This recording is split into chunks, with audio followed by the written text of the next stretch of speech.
बिस्मिल्लाहिर्रहमानिर्रहीम।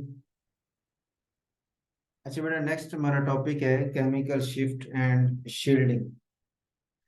अच्छा, इस हेडिंग के नीचे ना दो मुख्तलिफ कह रहे हैं शॉर्ट क्वेश्चन बनते हैं। एक शील्डिंग वाला शॉर्ट क्वेश्चन कि शील्डिंग का क्या कंसेप्ट है एनएमआर स्पेक्ट्रोस्कोपी के अंदर, और दूसरा जो है वो केमिकल शिफ्ट के हवाले से कि इसका एनएमआर स्पेक्ट्रोस्कोपी से क्या ताल्लुक है। तो पहले ये जो फर्स्ट टू पैराग्राफ है, बल्कि ये फर्स्ट पैराग्राफ मेनली यही है, और ये जो सेकंड पैराग्राफ ये वाला ले लें, थर्ड पैराग्राफ ये नेक्स्ट पेज के ऊपर जो पहला पैराग्राफ, इन दो पैराग्राफ्स में ना इसने ये शील्डिंग के हवाले से बात की है। शील्डिंग है क्या चीज, पहले मैं जनरल आपको डिस्कस कर दे तो फिर इसके मेन मेन पॉइंट्स आपको बताता हूँ। शील्डिंग का लफ्जी मतलब होता है ना रोकना, ठीक है। अच्छा, असल में हुआ ये कि ये आपका न्यूक्लियस था, जिसके गिर्द ये एरोज आपको नजर आ रहे होंगे, जो ये इस तरह क्लॉक वाइज उसने घुमाए हुए हैं, ठीक है। दरमियान में प्लस चार्ज न्यूक्लियस का है और उसके गिर्द ये इलेक्ट्रॉन डेंसिटी, इलेक्ट्रॉन घूम रहे हैं। अच्छा, इन इलेक्ट्रॉन के घूमने की वजह से एक मैग्नेटिक फील्ड ये पैदा हो रही है, जो इसने ये एरोज के साथ इस तरह शो किया होगा, ठीक हो गया। अच्छा, ये कैसे पैदा हो रही है, आप राइट हैंड रूल अप्लाई करें ना, तो उसमें अगर आप अपनी फिंगर्स को इस डायरेक्शन में, फिंगर्स को ये सर्कल की डायरेक्शन में कर्ल करें, ठीक होगा, तो थंब की डायरेक्शन जो है वो नीचे की तरफ होगी, ठीक होगा। तो मतलब मैग्नेटिक फील्ड की डायरेक्शन नीचे की तरफ, वो मैग्नेटिक फील्ड जो इंड्यूस हो रही है, इंड्यूस मतलब पैदा की जा रही, क्यों, कौन पैदा कर रहा है, ये घूमते हुए इलेक्ट्रॉन पैदा कर रहे हैं जो न्यूक्लियस के गिर्द मुख्तलिफ शेल्स के अंदर घूम रहे हैं, ठीक हो गए। ये बी नॉट अप्लाइड मतलब ये वो मैग्नेटिक फील्ड है जो हमने अप्लाई की है, और ये जो बी इंड्यूस्ड है ये वो है जो उस इलेक्ट्रॉन की मोशन की वजह से पैदा हुई है। अब ये दोनों एक दूसरे के अपोजिट है। अपोजिट का क्या मतलब हुआ कि ये आपकी इलेक्ट्रॉन की पैदा की मैग्नेटिक फील्ड इस आने वाली मैग्नेटिक फील्ड को कैंसिल करेगी। अगर मैंने सपोज करें कि ये 10 टेस्ला की पावर दी है, 10 टेस्ला की मैग्नेटिक फील्ड अप्लाई की है, और ये जो पैदा हो रही थी ये 2 टेस्ला की ये पैदा हो रही थी, तो 10 में से 2 माइनस हो जाएंगे, पीछे बचेंगे 8। तो इस न्यूक्लियस तक 8 टेस्ला पहुंचेगा, 2 टेस्ला इन घूमते हुए इलेक्ट्रॉन ने कैंसिल कर दिया, यानी शील्ड कर दिया, रोक दिया। तो यही लफ्ज यहाँ पे वो यूज कर रहा है कि इन घूमते हुए इलेक्ट्रॉन की वजह से इस इलेक्ट्रॉन डेंसिटी, अच्छा ये इलेक्ट्रॉन डेंसिटी जितनी ज्यादा होगी, जितने इलेक्ट्रॉन ज्यादा होंगे उतनी इलेक्ट्रॉन डेंसिटी भी ज्यादा, उनकी पैदा की हुई ये इंड्यूस मैग्नेटिक फील्ड भी ज्यादा, और वो आने वाले मैग्नेटिक फील्ड को कैंसिल भी ज्यादा करेंगे। तो फिर न्यूक्लियस इतनी ज्यादा फील नहीं करेगा। अच्छा, न्यूक्लियस जब फील नहीं करेगा तो फिर रिजल्ट क्या निकलेगा कि उसकी जो दो स्पिन स्टेट्स के दरमियान गैप था, ये वाला गैप था, वो छोटा रह जाएगा।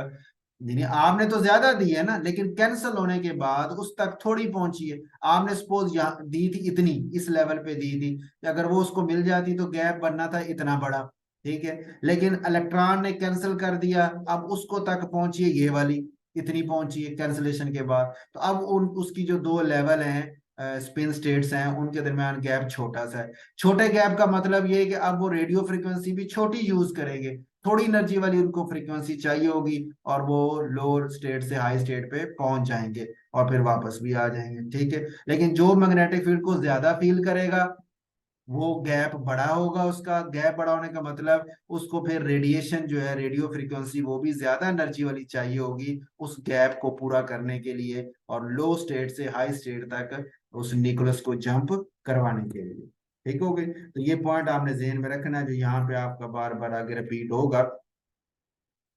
अच्छा, अब ये बात तो आपको समझ आ गई कि शील्डिंग किसे कहते हैं, और शील्डिंग की वजह से होगा क्या कि मैग्नेटिक फील्ड जो है ना वो न्यूक्लियस को कम फील होगी, कम फील होगी तो गैप छोटा, गैप छोटा होगा तो वो फ्रीक्वेंसी जो उसने जज्ब करनी है वो भी थोड़ी आ जाएगी, थोड़ी होगी। तो एक प्रोटॉन वो है, जैसे यहाँ पे मिसाल दी हमने ये स्ट्रक्चर, ये अब ये देखें ना, ये क्लोरीन है, ये एक इलेक्ट्रोनेगेटिव एटम है।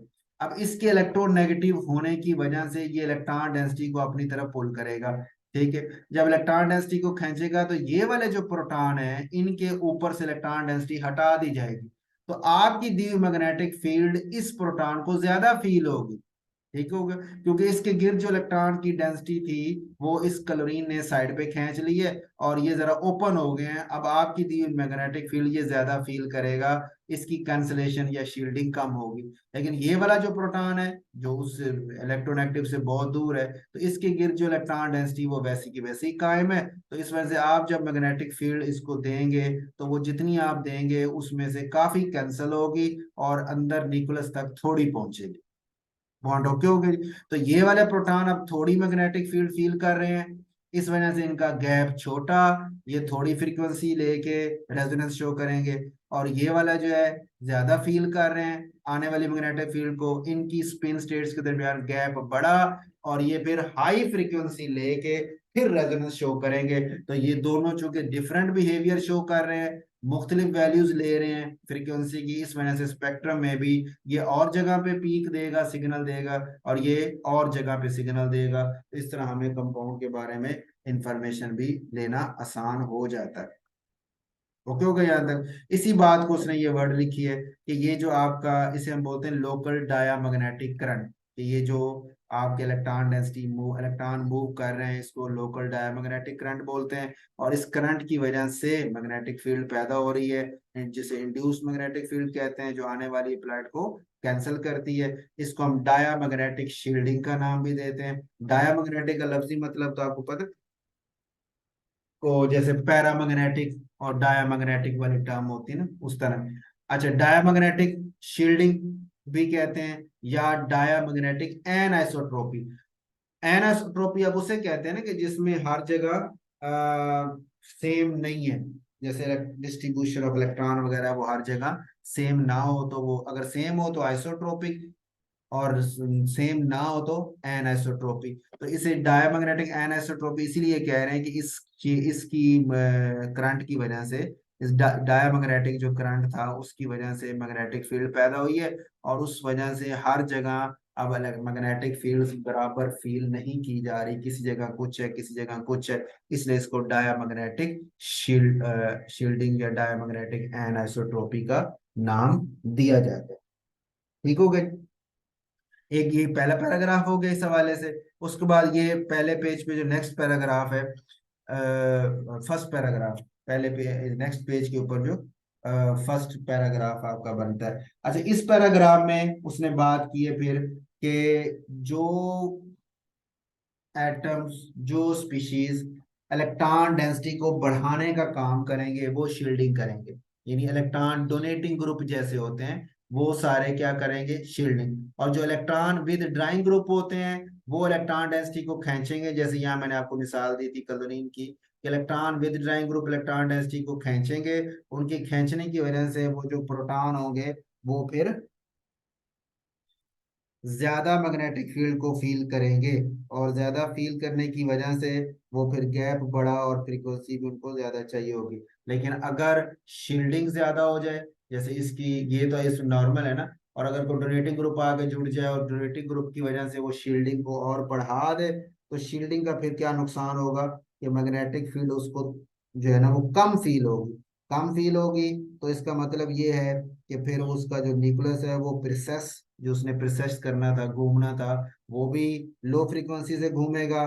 फिर इसका मतलब वो उसका लो स्टेट और हाई स्टेट के दरमियान गैप भी छोटा होगा, और फिर उसकी जो रेडियो फ्रीक्वेंसी है वो जो उसे चाहिए लो स्टेट से हाई स्टेट पे शिफ्ट होने के लिए, उसकी वैल्यू भी छोटी हो जाएगी। तो ये एमसीक्यू के तौर पे ये जुमला यहाँ पे आपने ज़हन में रखना है। इलेक्ट्रॉन डोनेटिंग ग्रुप क्या करते हैं, इलेक्ट्रॉन डेंसिटी को बढ़ा देते हैं, शील्डिंग को बढ़ा देते हैं, और लो वैल्यू ऑफ फ्रीक्वेंसी पे अब्जॉर्बेंस शो करवाते हैं।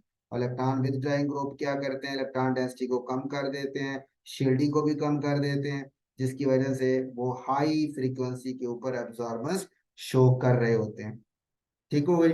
यहां तक बात हम करते हैं शील्डिंग की, व्हाट इज शील्डिंग, ये हमारा एक शॉर्ट पूरा हो गया। अब नेक्स्ट जो पैराग्राफ है दीज डिफरेंसेस से जो स्टार्ट हो रहा है, कि इसमें अब इस यहां से लेके एंड तक इस टॉपिक के नीचे वो हम बात करते हैं केमिकल शिफ्ट की, जो हमने साथ दूसरा शॉर्ट पढ़ा था ना, हेडिंग केमिकल शिफ्ट क्या चीज है और इसका एनएमआर से क्या ताल्लुक है। अब हम कहते हैं कि पहली बात तो ये है कि हम जो ये सिग्नल्स हमें मिल रहे हैं स्पेक्ट्रम, उसमें डिटेक्टर के पास रेडिएशन पहुंच रही है, तो वो हमें कैसे पता चलेगा कि उसका कोई स्केल, उसकी कोई वैल्यू होनी चाहिए। तो कहते हैं उस वैल्यू के लिए फिर हम क्या करते हैं, कोई ना कोई रेफरेंस लेते हैं, यानी रिलेटिव। हम जो ये फ्रीक्वेंसी, रेजोनेंस फ्रीक्वेंसी मेजर करते हैं, तो ये हम एक रेफरेंस के हिसाब से, रेफरेंस कौन लेते हैं, कौन सा लेते हैं, टेट्रा मिथाइल सिलेन, ठीक है, या टीएमएस भी इसको बोलते हैं, ये हम रेफरेंस के तौर पे ले रहे होते हैं। अच्छा, इसी को रेफरेंस क्यों लिया है कि इसमें सिलिकॉन के साथ 4 मिथाइल ग्रुप जुड़े हुए हैं, डोनेटिंग ग्रुप है। अच्छा, अब सिलिकॉन भी इलेक्ट्रोनेगेटिव स्पीशी नहीं है, कार्बन से भी कम इलेक्ट्रोनेगेटिविटी वाला है, ठीक हो गया। तो अच्छा, इसकी इलेक्ट्रोनेगेटिविटी स्पीशीज जो है, इतनी ज्यादा इलेक्ट्रोनेगेटिविटी भी ना होने की वजह से, तो ये वाला जो प्रोटॉन है, 4 मिथाइल वाले प्रोटॉन है, वो चारों बहुत ज्यादा शील्डेड होते हैं। ये नीचे लिखा ना, it's methyl groups are more shielded, ठीक है, then those of the most other compound, कि जितने भी दूसरे कंपाउंड उन सारों की निस्बत से इसके प्रोटॉन बहुत ज्यादा शील्डेड होते हैं। इस शील्डिंग की वजह से ये फिर सबसे ज्यादा छोटी वैल्यू पे आएंगे, जो अभी हमने बात की थी कि ये जितने ज्यादा शील्डेड होगा, शील्डेड होने का मतलब उतनी वो लो फ्रीक्वेंसी पे जज़ब करेगा, तो उसकी जो वैल्यू होगी फ्रीक्वेंसी की, वो सबसे कम होगी, छोटी वैल्यू होगी। तो ये आपके टेट्रा मिथाइल सिलेन जो है, इसकी जो जो मिथाइल के प्रोटॉन है, इसे हम रेफरेंस पे इसीलिए ले रहे हैं कि जब आप स्पेक्ट्रम में रखेंगे इसको, तो ये स्पेक्ट्रम में सबसे पहले सबसे छोटी वैल्यू पे इसी इसी के प्रोटॉन आ रहे होंगे। तो फिर हम क्या करते हैं, इसके प्रोटॉन जहां पे आ रहे होते हैं उसको हम जीरो रख लेते हैं, और उस जीरो के हिसाब से फिर बाकी सारे जितने भी सिग्नल होते हैं उनकी वैल्यूज हम दे लेते हैं, ठीक हो गया। तो ये रेफरेंस के तौर पे इस्तेमाल हो जाता है। अब अगला सवाल है, फिर रेफरेंस आपने लिया क्यों है, इसकी जरूरत क्यों है, वैसे सिग्नल ले लेते। उसमें इसने ये पहली 4-5 लाइनों में इसने एग्जांपल दे के ये एक्सप्लेन करने की कोशिश की है कि भाई आप जैसे क्लोरोमीथेन और फ्लोरोमीथेन की एग्जांपल ले लें, तो ये 72 हर्ट्ज है। जब आप मैग्नेटिक फील्ड 1.41 टेस्ला लगाएं, तो 72 हर्ट्ज इनकी शिफ्टिंग होती है, यानी 72 हर्ट्ज इनका डिफरेंस है रेजोनेंस फ्रीक्वेंसी का इन दोनों के दरमियान। तो कहता है ये डिफरेंस जो है वो इतना छोटा है कि अगर 60 मेगाहर्ट्ज के हिसाब से मैं इसको कैलकुलेट करूं, तो ये तकरीबन 1 ppm, वन ये लिखा हुआ ये स्लाइटली मोर देन 1 पार्ट्स पर मिलियन, ये 1 ppm उसकी वैल्यू बनती है स्केल पे। तो उसको फिर मेजर करना एक्यूरेटली वो हमारे लिए मुश्किल होता है, तो हम इसलिए रेफरेंस ले रहे होते हैं। यानी हम, अगर मैं प्योर सिर्फ ये लूं, सिर्फ ये फ्लोरोमीथेन लूं, सिर्फ क्लोरोमीथेन लूं, तो कहते हैं उनके प्रोटॉन में जो फर्क होता है वो बहुत ज्यादा छोटा है, ठीक है। अब एक का सिग्नल में दूसरे का भी साथ है, उसी के साथ ही आ रहा है और साथ साथ जुड़ा हुआ है, तो मेरे लिए उनमें फर्क करना बड़ा मुश्किल हो जाएगा। लेकिन अगर मैं एक रेफरेंस ले लूं, जैसे ये रेफरेंस लिया हुआ है, तो रेफरेंस का फायदा क्या होगा, ये आखिरी जुमला यही है कि इसमें हम क्या करते हैं कि जब एनदर कंपाउंड को मेजर करते हैं, तो resonance of its protons are reported in terms of how far they are shifted from those of TMS. अब हम टीएमएस को देख के चल रहे हैं, उनको आपस में नहीं देख रहे, उस कंपाउंड के जितने भी सिग्नल हैं, हम टीएमएस को देखे, टीएमएस से उसके सिग्नल कितनी कितनी दूर शिफ्ट हुए हैं। तो जैसे यही दो ले लें, फ्लोरोमीथेन को टीएमएस से कैलकुलेट करेंगे तो वो एक बड़ी वैल्यू आएगी, इस तरह क्लोरोमीथेन को टीएमएस से कैलकुलेट करेंगे तो वो भी एक बड़ा डिफरेंस होगा। तो लार्ज डिफरेंस को मेजर करना प्रिसाइजली हमारे लिए आसान होगा, स्मॉल डिफरेंस को मेजर करना हमारे लिए मुश्किल होगा। तो इसलिए फिर हमने ये किया कि एक रेफरेंस टीएमएस को ले लिया। यहाँ तक बात ओके होगी जी, कि टीएमएस के रेफरेंस लेके उससे कितनी शिफ्टिंग हो रही है वो हम नोट कर लेते हैं। फिर अगला एक और मसला आ गया, मसला ये आया कि भी कोई जो ऑपरेटिंग फ्रीक्वेंसीज हैं, कि एक बंदे ने 60 मेगाहर्ट्ज की फ्रीक्वेंसी पे स्पेक्ट्रा लिया है, दूसरे बंदे ने 100 मेगाहर्ट्ज की फ्रीक्वेंसी को इस्तेमाल करते हुए स्पेक्ट्रा लिया है। तो कहता है अब दोनों में मसला ये आता है, अगर आप रेशो लेना 100/60 कर लें, इधर 2/3/1.4 कर लें, फिर इस तरह इनकी ये गास, ये टेस्ला में मैग्नेटिक फील्ड है, ये गास की यूनिट में मैग्नेटिक फील्ड है, तो इनकी रेशो लें तो 5/3 आंसर आता है। 5/3 का मतलब ये है कि अगर आपका वो स्केल आप बनाए, जैसे कि मैं आपको स्केल ड्रा करके दिखाता हूँ, कि अगर ये मेरे पास स्केल हो और स्केल में एक ये वाली वैल्यू है जिसको मैंने जीरो रख दिया है, और इस जीरो को मैं टीएमएस जो मेरा आपका है रेफरेंस है टीएमएस डेटा में, उसको वैल्यू में दे रही है जीरो मेरे पास, ठीक है। ये आ गए। अच्छा वो कह रहा है अगर प्रोटॉन वो एक ही किस्म के हैं, ठीक है, प्रोटॉन वो एक ही टाइप के, लेकिन 100 मेगाहर्ट्ज पे लेता हूँ तो अगर वो आते हैं यहाँ पे, सपोज उसका यहाँ पे आता है 100 मेगाहर्ट्ज पे, उसकी पीक यहाँ पे आती है, तो 60 मेगाहर्ट्ज पे अगर यहाँ पे आती है, तो 100 मेगाहर्ट्ज पे उससे 5/3 यानी 5/3 उससे दूर हो जाएगा, ठीक है, तकरीबन यानी यहाँ पे आ जाएगा सपोज, ठीक है, यानी सिग्नल कंपाउंड भी वही है, ठीक है, पीक भी सेम है, सब सेम है, सिर्फ फ्रीक्वेंसी मैंने बदली है।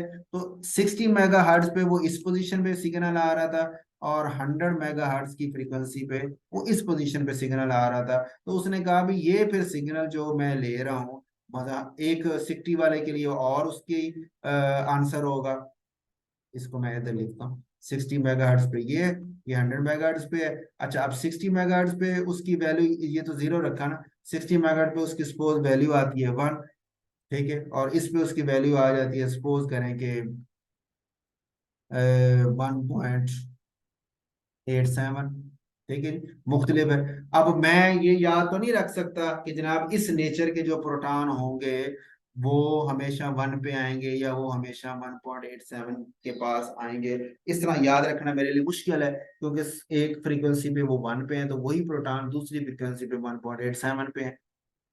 ये मेरी बात समझ आ रही? ये बिल्कुल ऐसे ही है जैसे हमने आईआर में नहीं डिस्कस किया था कि कार्बोनाइल है जी, तो हमने कहा जी कार्बोनाइल की रेंज है कि वो जनाब 1615 से 1815 के रेंज में आता है, ठीक है। फिर कहा जी कि अल्डिहाइड का कहाँ आता है, उसने कहा जी 1720 से 1740 तक आता है। कीटोन का कहाँ आता है जी, 1725 से 1705 पे आता है। उस और एसिड का कहाँ आता है जी, 1725 से 1700 पे आता है, ठीक है। अमाइड का कहाँ आता है जी, 1630 से 1680 पे आता है। तो मतलब एक याद रखा ना हमने, हर एक की वैल्यू फिक्स है, याद रखी, उसलिए हमें स्पेक्ट्रा को रीड करना आसान हो जाता है, उसमें से इंफॉर्मेशन लेना आसान हो जाता है। तो ये मुख्तलिफ वैल्यूज देना मुख्तलिफ फ्रीक्वेंसी के ऊपर, ये तो हमारे लिए याद रखना बहुत मुश्किल है, हर एक को कहाँ याद रखें, तो ये बड़ी प्रॉब्लम थी। इसके लिए फिर उन्होंने क्या किया, इस पैराग्राफ में उसने इस प्रॉब्लम का जिक्र किया कि ये इशू आ जाता है। फिर इसको सॉल्व करने के लिए हमने कहा कि ऐसा करें कि आपको ऐसा पैरामीटर लें कि जो फील्ड पे डिपेंड ही ना करे, यानी ये फ्रीक्वेंसी पे डिपेंड ना करे, उसे हम बोलते हैं, ये लिखे ना, इंडिपेंडेंट ऑफ फील्ड स्ट्रेंथ, ऐसा पैरामीटर होना चाहिए, ठीक है। उसके लिए फिर ये एक फील्ड इंडिपेंडेंट पैरामीटर, जिसको केमिकल शिफ्ट का नाम देते हैं, वो निकाला गया। वो क्या है, वो कैसे फाइंड करते हैं कि shift in hertz divided by spectrometer frequency in megahertz, यानी जैसे ये कि उसकी, यानी वो टीएमएस से कितना शिफ्ट हुआ वो ले ले, डिवाइडेड बाय उसकी फ्रीक्वेंसी किस पे आपने किया था वो ले ले। इसी तरह ये 100 वाला है तो वो कितना शिफ्ट हुआ वो ले ले, और जितनी उसकी फ्रीक्वेंसी है उस पे डिवाइड कर दें, तो आंसर दोनों का सेम आ जाता है। ये नीचे उसने एग्जांपल भी दी है कि देखें जी, अगर 60 मेगाहर्ट्ज पे मैं एक प्रोटॉन उसका स्पेक्ट्रा लेता हूँ, तो उसकी शिफ्टिंग जो टीएमएस है वो 162 हर्ट्ज वो दूर पड़ा हुआ है, लेकिन 100 पे लूँ तो वो 270 हर्ट्ज दूर पड़ा हुआ है, और दोनों की जब रेशियो लेगी तो आंसर 2.70 दोनों का सेम आया। तो अब मेरे लिए 2.70 पीपीएम, अब उसका यूनिट भी हमने बदल दिया, पार्ट्स पर मिलियन। तो अब 2.70 पीपीएम मेरे लिए याद रखना आसान है कि इस नेचर के प्रोटॉन होंगे तो वो 2.70 पे ही हमेशा आएंगे, इजी हो गया। अब जो मर्जी जिस मर्जी फ्रीक्वेंसी पे मेजर करे स्पेक्ट्रा ले, हमें उससे फर्क नहीं पड़ता, ठीक हो गया जी। तो ये पॉइंट हमारा यहाँ पे आप क्लियर हो गया कि हमने एक तो रेफरेंस ले लिया, वो क्यों लिया वो वजह बता दी, फिर हमने कहा रेफरेंस तो ले लिया लेकिन फ्रीक्वेंसी का मसला आ रहा था, तो field independent parameter chemical shift को इंट्रोड्यूस किया गया, उसको निकालने का तरीकेकार ये है। इसका फायदा ये हुआ कि केमिकल शिफ्ट सबकी सेम आएगी। उसके बाद फिर आपने उसका बता देना है कि डेल्टा, उसको केमिकल शिफ्ट जो आपकी है उसको डेल्टा उसका सिंबल होता है, और यूनिट इसके पार्ट्स पर मिलियन पीपीएम इसके यूनिट होते हैं, ये एमसीक्यू के तौर पे भी ध्यान में रखना है। और नीचे ये आपने स्केल भी बना देना है कि ये इसकी स्केल है कि ये डेल्टा का पार्ट्स पर मिलियन पे उसकी वैल्यू है, टीएमएस को 0 रखा हुआ है, और 1 2 3 4 5 इस तरह उसके ऊपर वैल्यूज लेफ्ट साइड पे चलती जा रही है, ठीक है, राइट साइड पे माइनस में जा रही है, और लेफ्ट साइड पे वो पॉजिटिव में वैल्यूज, तकरीबन ये 11 12 तक इसका स्केल हमारे पास चलता है, ठीक हो गई। तो यहाँ तक ये आपके दो टॉपिक्स शॉर्ट क्वेश्चन कहने किस्म के मुकम्मल हो जाते हैं।